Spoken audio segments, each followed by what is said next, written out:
आज की इस वीडियो में हम लोग आकांक्षा 40 2020 के केमिस्ट्री के कंप्लीट सॉल्यूशन को देखने वाले हैं।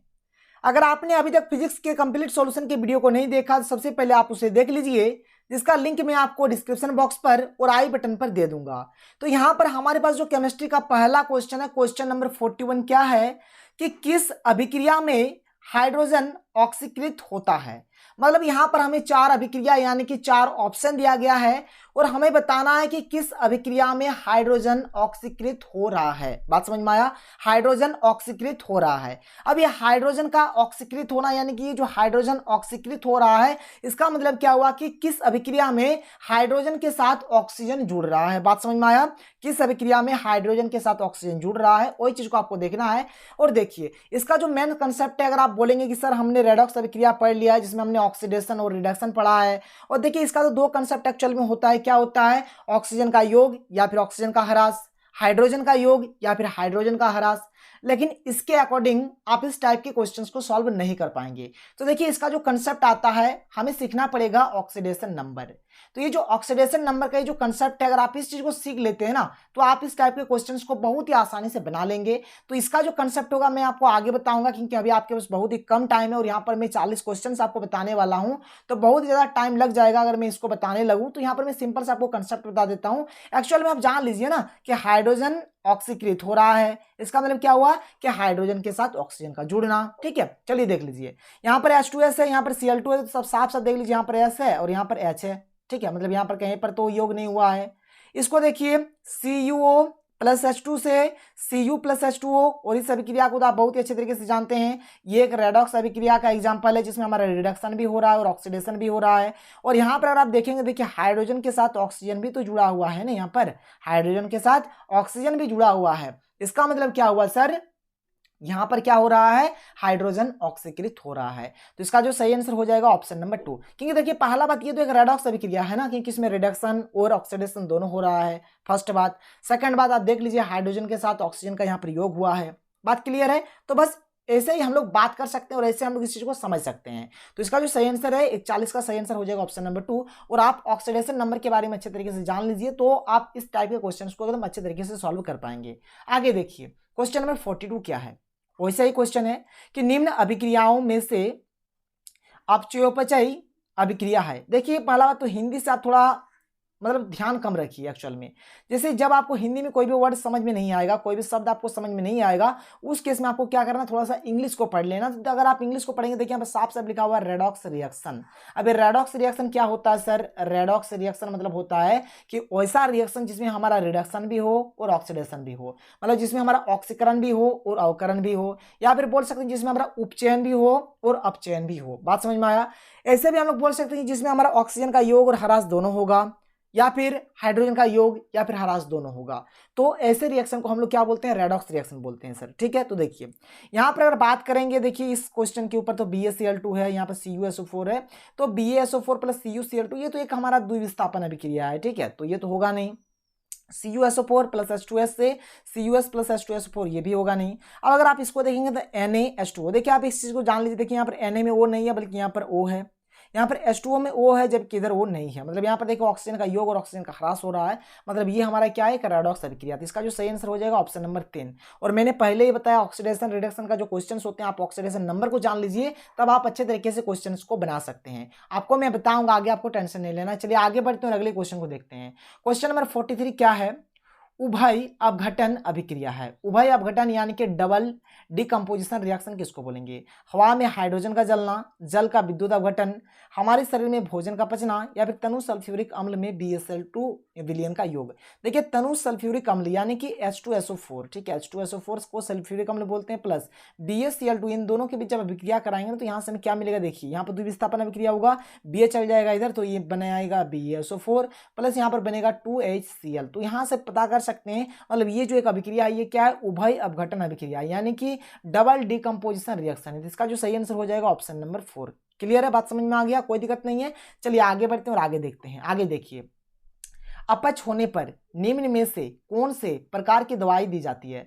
जब आपके शरीर में एसिडिटी हो जाता है, मतलब कोई भी जब आप खाना खाते हैं, कभी भी भोजन करते हैं ना, देखिए शादी ब्याह में अधिकतर होता है, जब आप खाना ज़्यादा खा लेते हैं ना, मतलब फ्री का मिलता है ना फोकट का, तब आप बहुत ज़्यादा मीट खा लेते हैं, रसगुल्ला वगैरह बहुत कुछ खा लेते हैं, तो उस टाइम क्या होता है आपका जो मतलब आपने जो भोजन किया हुआ अपच हो जाता है। तो इस केस में कौन सा मेडिसिन आपको दिया जाता है? तो एक्चुअल में इस टाइम क्या दिया जाता है, देखिए यहाँ पर जैसे कि 4 ऑप्शन दिया गया है, तो इसका जो सही आंसर होगा एंटासिड। क्या दिया जाता है? एंटासिड। अब देखे होंगे कभी कभार क्या होता है, बहुत सारे लोग करते हैं जब शादी ब्याह में पार्टी में पूरा खा लेते हैं ना, तो एक 7 पी लेते हैं। काहे 7 पी लेते हैं? क्योंकि वहाँ पर एंटासिड होता है। एंटासिड क्या होता है, जिसके चलते क्या हो जाएगा, उसका जो भोजन है अंदर से पच जाएगा, ठीक है। या फिर डाइजिन बहुत सारे लोग खा लेते हैं, इनो खा लेते हैं, तो बस इसका ये फंडा है। इसका जो सही आंसर हो जाएगा ऑप्शन नंबर 2, ठीक है, एंटासिड इसका सही आंसर होगा। आगे देखिए क्वेश्चन नंबर 45 क्या है कि निम्न सूचकों में से कौन अम्ल क्षार सूचक नहीं है। मतलब यहाँ पे देखिए 4 हमें ऑप्शन दिया गया है। यहाँ पर एक ऐसा सूचक है मतलब जो अम्ल और क्षारक को सूचित नहीं करता है। एक्चुअल में कहा जाए तो एक ऐसा मतलब सूचक है यहाँ पर जो अम्ल और क्षारक को सूचित नहीं कर पाता है। तो जैसे लिटमस पत्र से तो आपको पता है कि लाल लिटमस पत्र से नीला हो जाता है, नीला से लाल हो जाता है, इस प्रकार से हम लोग पता करते हैं ना। तो लिटमस पत्र तो होगा नहीं, वेनिला भी नहीं होगा, मिथाइल ऑरेंज भी नहीं होगा। जब मैंने आपको अम्ल क्षारक पढ़ाया था क्लास 9 में तभी इस चीज के बारे में आपको बताया था। तो इसका जो सही आंसर हो जाएगा ऑप्शन नंबर ए क्या है, फेनोल्फेथलीन जो है ये आपका हो जाएगा सही आंसर, क्योंकि ये अम्ल और क्षारक को मतलब सूचित नहीं कर पाता है। आगे देखिए अगला क्वेश्चन क्या है, निम्न में से कौन 7 से कम पीएच देता है। अब देखिए 7 से कम पीएच कौन देता है भाई, तो हमारा देता है अम्ल। बात समझ में आया। और रक्त तो हमारा अम्ल है ही नहीं, ठीक है। मिल्क ऑफ मैग्नीशियम तो हमारा अम्ल है ही नहीं।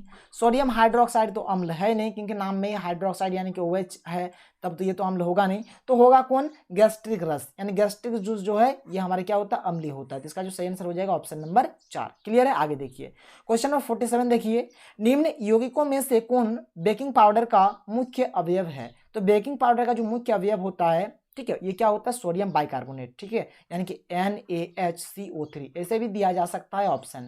तो इसका जो सही आंसर हो जाएगा ऑप्शन नंबर 1। क्लियर है, बात समझ में आया। बहुत ही सिंपल सा क्वेश्चन है। आगे देखिए, निम्न तत्वों में से कौन एसिडिक ऑक्साइड बनाता है। तो एसिडिक ऑक्साइड कौन बनाता है, मैग्नीशियम नहीं बनाता है, सोडियम भी नहीं बनाता है, एल्यूमिनियम भी नहीं बनाता है, तो बनाता कौन है सर, तो फास्फोरस। तो आप याद रख लीजिएगा फास्फोरस, ठीक है।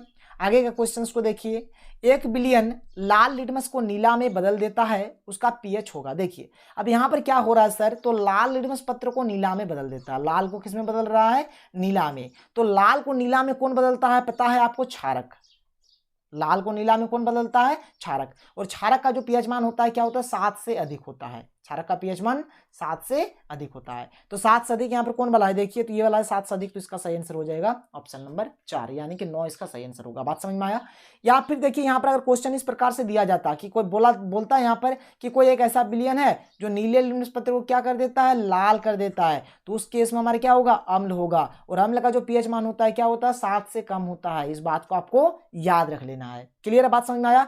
यहाँ से एक पॉइंट है, यहाँ से दूसरा पॉइंट है, और तीसरा पॉइंट ये भी आपका यहाँ पर बन जाएगा कि जो पीएच मान 7 यहाँ पर दिया गया, 7 किसका होता है, तो जो उदासीन विलयन होता है, जैसे कि आश्वित जल, ठीक है, इसका पीएच मान 7 होता है। तो इस प्रकार से आप हर एक चीज को याद रख लीजिए। देखिए यहाँ पर मैं हर एक चीज को बता रहा हूँ आपको, ठीक है, चाहे जो रिलेट है या फिर रिलेट नहीं है, हर एक चीज के बारे में आपको बता रहा हूँ। चलिए आगे देखते हैं अगले क्वेश्चन को। देखिए क्वेश्चन नंबर 50, ठीक है। क्वेश्चन नंबर 50 यहाँ पर क्या है, देखिए सर क्वेश्चन नंबर 50 जो है बहुत ही सिंपल सा क्वेश्चन है।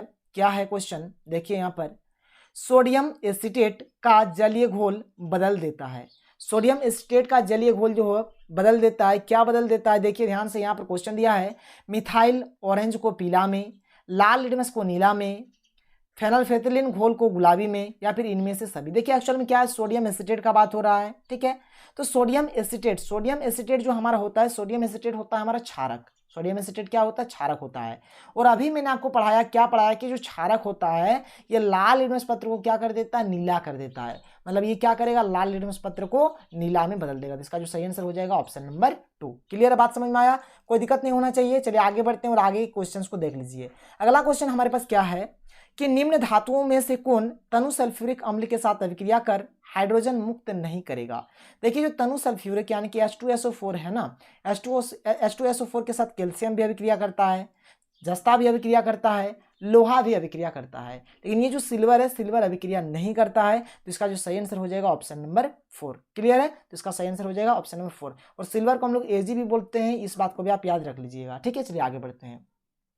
क्वेश्चन नंबर 52 क्या है, प्रगलन की प्रक्रिया यहाँ पर एक खाली स्थान है, के निष्कर्षण से संबंधित है।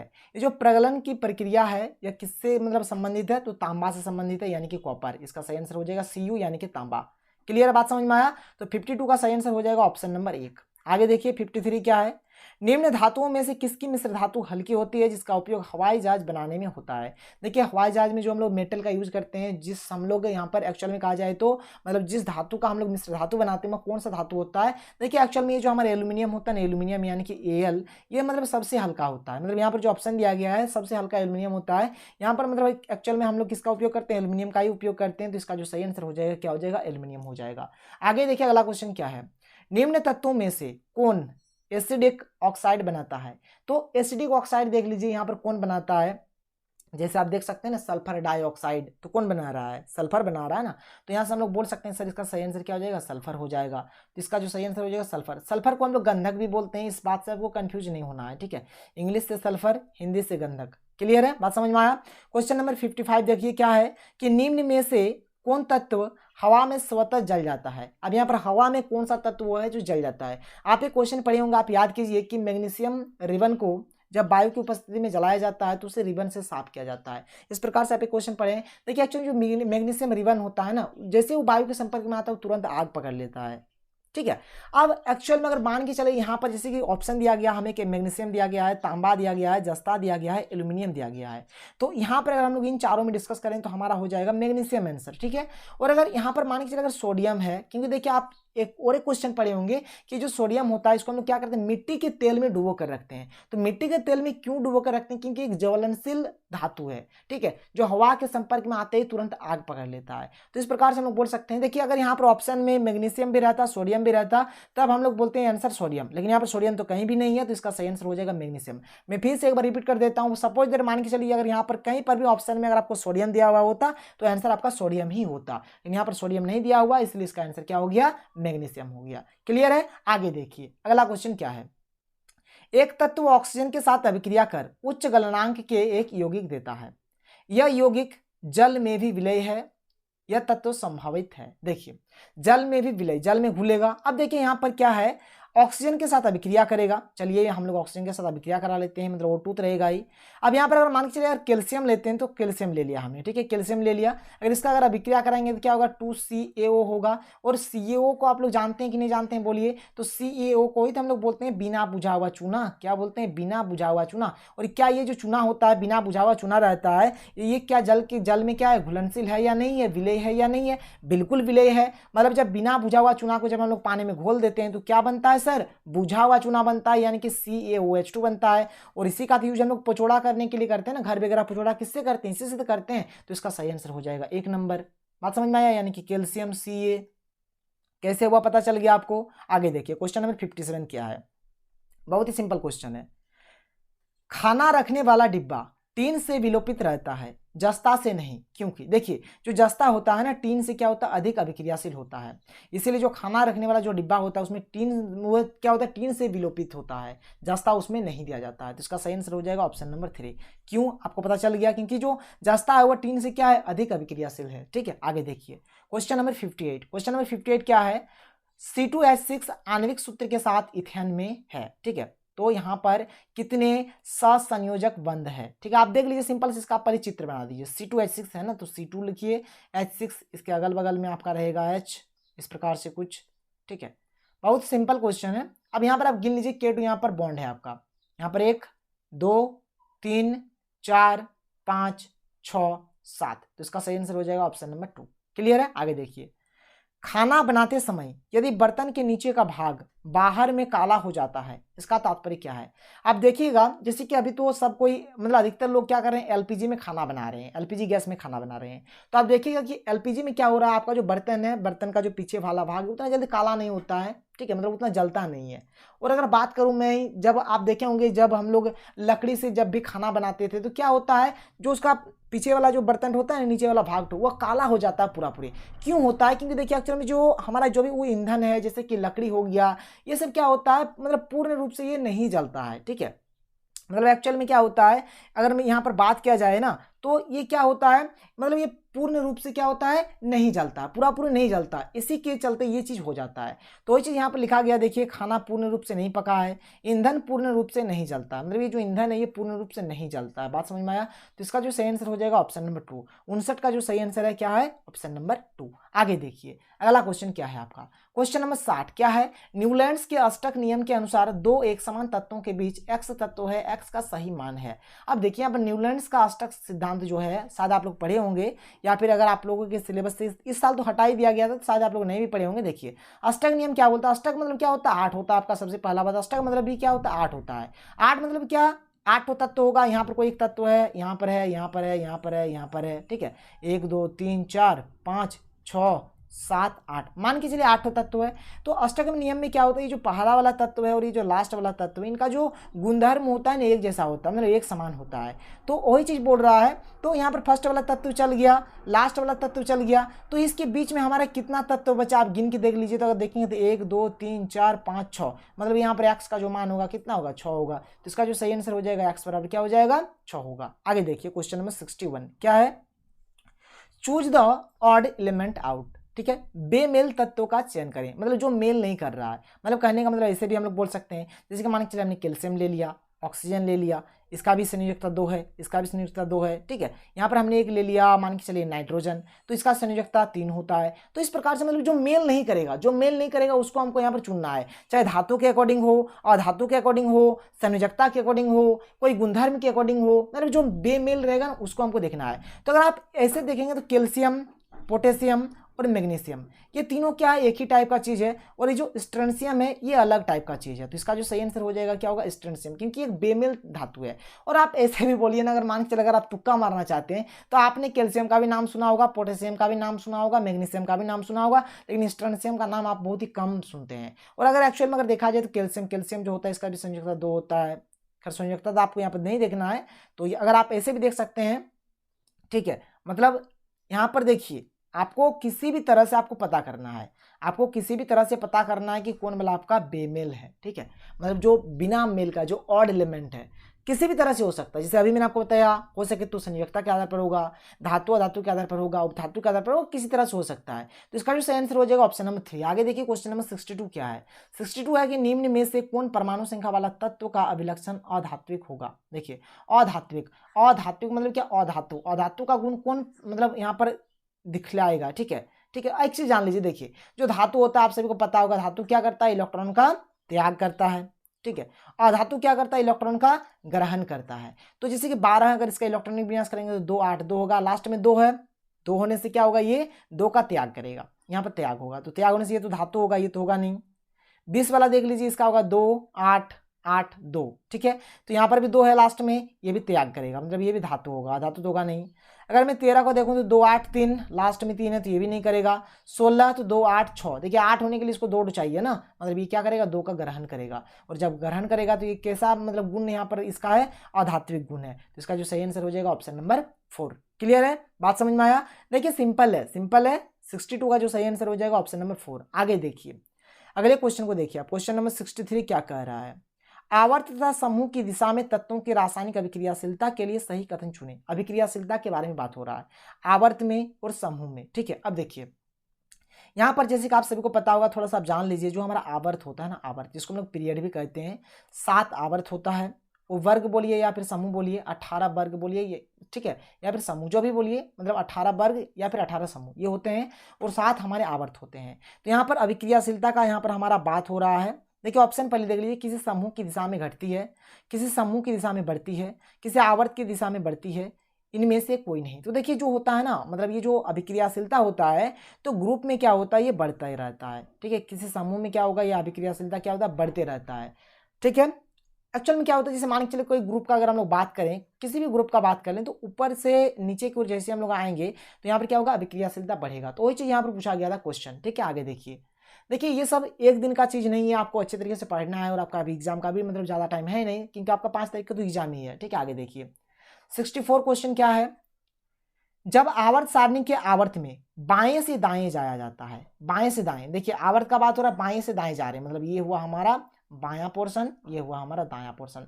तो जब हम लोग बाएं से किधर जा रहे हैं, दाएं, तब जो प्रवृत्ति देखी जाती है इसके लिए कौन सा कथन सही नहीं है। देखिए यहाँ पर ये सब चीज के ऊपर आपको ध्यान देना है, मतलब कौन वाला आपका सही नहीं है। तो इसका जो सही आंसर हो जाएगा ना ऑप्शन नंबर 1, तत्व प्रकृति में कम धात्विक होते जाते हैं, इसका ये सही आंसर हो जाएगा। क्लियर, बात समझ में आया? क्योंकि ये गलत है, ये गलत है, ऐसा होता नहीं है, ठीक है, ऐसा होता नहीं है। आगे देखिए क्वेश्चन नंबर 65 क्या है।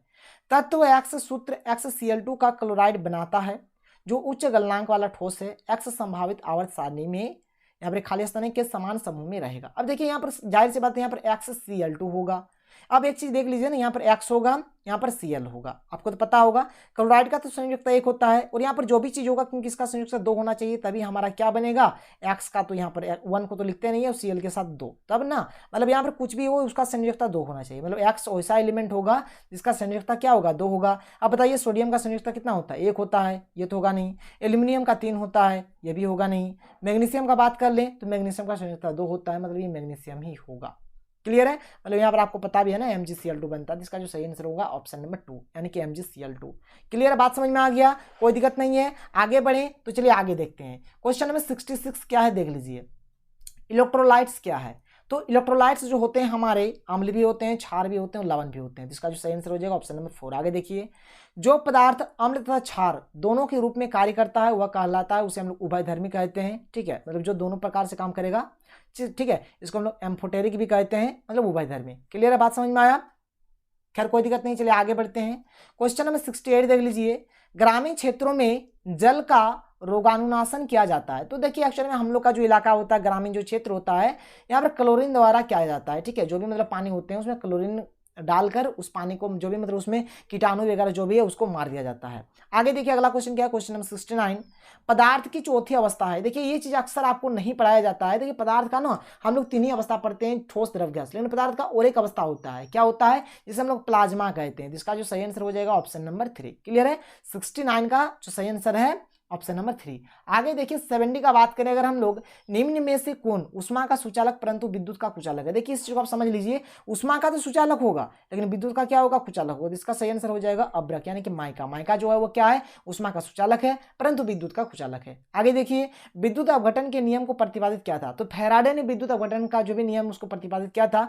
तो एक्चुअल में हम लोग बोलते भी है फैराडे लॉज ऑफ इलेक्ट्रोलाइसिस, इस तरह से हम लोग बोलते हैं, यानी कि फैराडे का विद्युत अपघटन का नियम। तो फैराडे नहीं दिया होगा, इसलिए उनका नाम के आधार से हम लोग विद्युत अपघटन के नियम को पढ़ते हैं, ठीक है। तो इसका सही आंसर हो जाएगा ऑप्शन नंबर 3। आगे देखिए अगला क्वेश्चन क्या है, क्वेश्चन नंबर 72 क्या है, नमक तथा बालू के मिश्रण को अलग किया जा सकता है। यहाँ पर 4 प्रोसेस है, 4 प्रोसेस में से बताना है आपको कि किस प्रोसेस के तहत नमक और बालू को अलग किया जा सकता है, उसका मिश्रण को, ठीक है। तो देखिए यहाँ पर मान के चले हमने नमक ले लिया और बालू ले लिया, दोनों को मिक्स कर दिया पूरा पूरी। अब मान के चले अगर इसको हम लोग पानी के अंदर अगर डाल देंगे तो क्या होगा, बालू नीचे बैठ जाएगा और नमक इसमें घुल जाएगा, जो बालू मिला वही बालू हो गया, मतलब जो जल में घोलकर हम लोग ये चीज को कर सकते हैं। इसका सही आंसर हो जाएगा ऑप्शन नंबर 2। आगे देखिए क्या है, निम्न में से कौन ऊर्ध्वपातन का गुणधर्म प्रदर्शित करता है। देखिए ऊर्ध्वपातन मतलब क्या होता है कि सीधे क्या होगा, ठोस अवस्था से सीधे गैसीय अवस्था में बदल जाएगा, मतलब यहाँ पर द्रव जो स्टेट होता है द्रव स्टेट में नहीं आएगा, ठीक है, मतलब लिक्विड स्टेट में नहीं आएगा, सीधे सॉलिड से हमारा किस में परिवर्तित हो जाएगा, गैस में।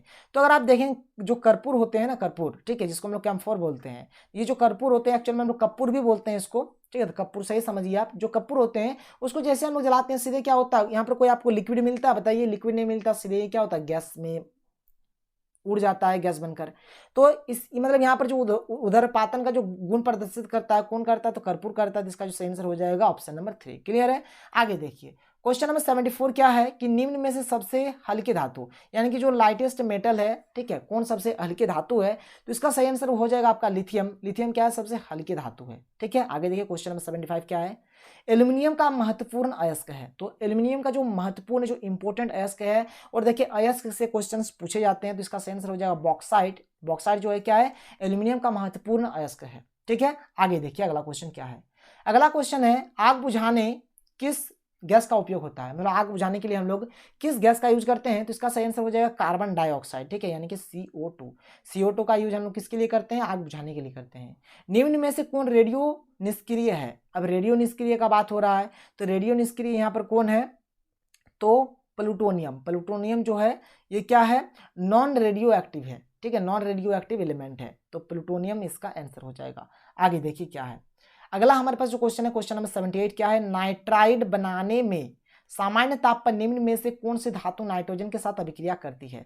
तो इसका जो सही आंसर हो जाएगा, देखिए यहाँ पर क्वेश्चन नंबर 78 जो है, क्वेश्चन नंबर 78 का सही आंसर हो जाएगा ऑप्शन नंबर 3 यानी कि मैग्नीशियम। तो इसका सही आंसर हो जाएगा मैग्नीशियम, इसको आप याद रख लीजिएगा। आगे देखिए क्वेश्चन नंबर 79 क्या है? सोना विलय है। अब बोलिए सोना किसमें सोल्यूबल है, यानी कि विलय किसमें है, किसमें वो घुल जाता है? तो अम्लराज में, आप पढ़े भी होंगे, जिसको हम लोग एक्वा रेजिया कहते हैं। तो इसमें क्या होते हैं? सोना विलय हो जाते हैं, सोना इसमें घुल जाते हैं।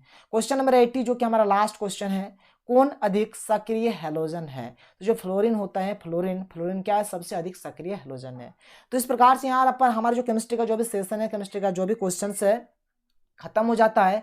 अब मैं आपको आगे मैथ का जो भी मतलब हमारे पास जो भी 40 क्वेश्चन है, 40 क्वेश्चन को मैं आपको बताऊंगा। और मान के चलिए अगर आप लोगों के पास बायोलॉजी का अगर क्वेश्चन है ना, तो आप कमेंट सेक्शन पे एक बार लिख दीजिएगा कि सर मेरे पास बायोलॉजी का मतलब क्वेश्चन है। एक्चुअली मेरे पास बायोलॉजी का क्वेश्चन नहीं है, ठीक है। तो अगर मुझे बायोलॉजी का क्वेश्चन नहीं मिलेगा तो मैं आप लोगों को सोल्यूशन किस प्रकार से दूंगा। तो अगर सपोज अगर आप लोगों के पास बायोलॉजी का क्वेश्चन है, आप नीचे कमेंट सेक्शन पे एक बार जरूर कमेंट कर लीजिएगा कि सर हमारे पास बायोलॉजी का क्वेश्चन है, फिर मैं आपसे कॉन्टैक्ट करके मतलब बायोलॉजी का क्वेश्चन ले लूंगा, ठीक है। और देखिए यहाँ पर क्या है, सपोज जैसे कि मैंने यहाँ पर आपको 40 क्वेश्चंस का आंसर बताया। अगर आपको लगता है कि सर आपने किसी भी क्वेश्चंस का आंसर गलत बताया है, तो आप नीचे कमेंट सेक्शन पे कमेंट कर सकते हैं, मैं देख लूंगा एक बार। और जहां तक मुझे लगता है कि शायद मैंने किसी भी क्वेश्चन के आंसर गलत नहीं बताया, तो मिलते हैं अगले वीडियो में। थैंक यू, जय हिंद।